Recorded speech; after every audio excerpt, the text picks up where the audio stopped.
जय श्री हरि विष्णु। आप सबका अपने YouTube चैनल जय सनातनी में एक बार फिर से स्वागत करती हूँ। भगवान श्री हरि की कृपा आप सब पे बनी रहे। अब हम जुड़ते हैं भगवान श्री विष्णु की सर्वाधिक प्रिय माह कार्तिक महात्म कथा अध्याय 7 से। इसके पहले हमने श्रवण किया था कथा अध्याय 6। अगर आपने इस चैनल को अभी तक सब्सक्राइब नहीं किया है तो सब्सक्राइब कर लें, ताकि अगली वीडियो आपको रोज सुबह 9 बजे कथा का दूसरा भाग यानी अगला भाग आप 9 बजे सुबह श्रवण कर सकें।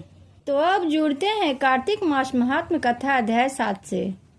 कथा अध्याय 4 में हमने श्रवण किया था, जो मनुष्य कार्तिक में तुलसी की जड़ के समीप श्री हरि का पूजन करता है वह इस लोक में संपूर्ण भोगों को भोग कर अंत में वैकुंठ धाम को जाता है। कथा अध्याय 5 में हमने श्रवण किया था, जो मनुष्य उपरोक्त विधि के अनुसार कार्तिक व्रत का अनुष्ठान करते हैं वह जगत के सभी सुखों को भोगते हुए अंत में मुक्ति को जाते हैं।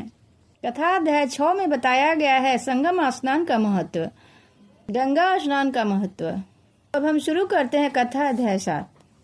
नारद जी ने कहा, हे राजन, कार्तिक मास में व्रत करने वालों के नियम को मैं संक्षेप में बताता हूँ, उसे आप सुनिए। व्रती को सब प्रकार के आमिष, मांस, उड़द, राई, खटाई तथा नशीली वस्तुओं का त्याग कर देना चाहिए। व्रती को दूसरे का अन्न ग्रहण नहीं करना चाहिए, किसी से द्वेष नहीं करनी चाहिए और तीर्थ के अतिरिक्त अन्य कोई यात्रा नहीं करनी चाहिए। देवता, ब्राह्मण, गाय, व्रती, नारी, राजा तथा गुरुजनों की निंदा भी नहीं करनी चाहिए। व्रती को दाल, तिल, पकवान, दान किया हुआ भोजन ग्रहण नहीं करना चाहिए। किसी की चुगली या निंदा भी नहीं करनी चाहिए। किसी भी जीव का मांस छूना भी नहीं चाहिए। पान, कत्था, चूना, नींबू, मसूर, वासी तथा जूठे अन्न का उपयोग नहीं करनी चाहिए। गाय, बकरी तथा भैंस के अतिरिक्त अन्य किसी पशु का दूध भी नहीं पीनी चाहिए।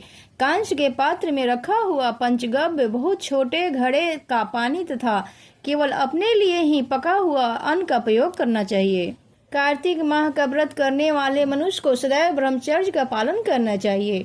उसे धरती पर सोना चाहिए और दिन के चौथे पहर में केवल एक बार पत्तल में भोजन करना चाहिए। व्रती कार्तिक माह में केवल नरक चतुर्थी, जिसे छोटी दिवाली भी कहा जाता है, के दिन ही शरीर में तेल लगा सकता है।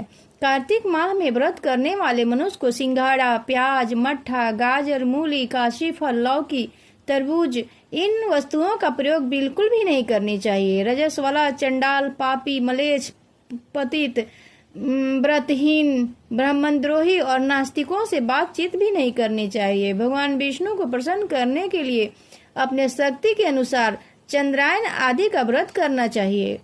इन सभी नियमों का पालन करना चाहिए। व्रती को प्रतिपदा में कुम्हड़ा, द्वितीय को कटहल, तृतीय को तरुणी स्त्री, चतुर्थी को मूली, पंचमी को बेल, षष्ठी को तरबूज, सप्तमी को आंवला, अष्टमी को नारियल, नवमी को मूली, दसवीं को लौकी, एकादशी को परवल, द्वादशी को बेर, त्रयोदशी को मट्ठा, चतुर्दशी को गाजर तथा पूर्णिमा को शाक का प्रयोग नहीं करना चाहिए। रविवार को आंवला का प्रयोग नहीं करना चाहिए। कार्तिक माह में व्रत करने वाला मनुष्य यदि इन शाकों में से किसी भी शाक का सेवन करना चाहते हैं तो पहले ब्राह्मण को देकर ग्रहण करें। यही विधान माघ माह के व्रत के लिए भी है।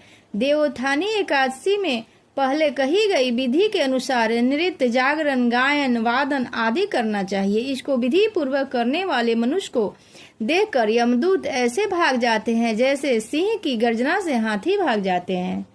कार्तिक माह का व्रत सभी व्रतों में श्रेष्ठ है। इसके अतिरिक्त जितने भी व्रत यज्ञ है वह 1000 की संख्या में किए जाने पर भी इसकी तुलना नहीं कर सकते, क्योंकि यज्ञ करने वाले मनुष्य को सीधा वैकुंठ की प्राप्ति होती है। जिस प्रकार राजा की रक्षा उसके अंगरक्षक करते हैं, उसी प्रकार कार्तिक माह का व्रत करने वाले की रक्षा भगवान विष्णु की आज्ञा से इंद्र आदि देवता करते हैं। व्रती मनुष्य जहाँ कहीं भी रहता है वहीं पर उसकी पूजा होती है, उसका यश फैलता है। उसके निवास स्थान पर भूत, पिशाच आदि कोई भी नहीं रह पाते हैं।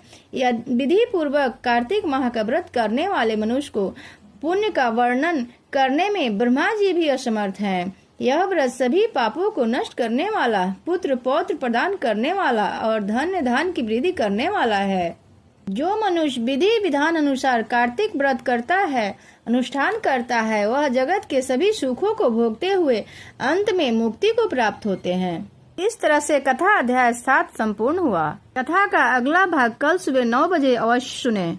कथा सुने बिना कार्तिक स्नान का फल पूर्ण नहीं होता, अधूरा माना जाता है। इसलिए कथा अवश्य श्रवण करें। साथ में वीडियो को लाइक और सब्सक्राइब तथा कमेंट करके अपना सुझाव भी दें। जय श्री हरि विष्णु। विष्णु भगवान सब पे कृपा बनाए रखें, सबका कल्याण हो। ओम नमो भगवते वासुदेवाय।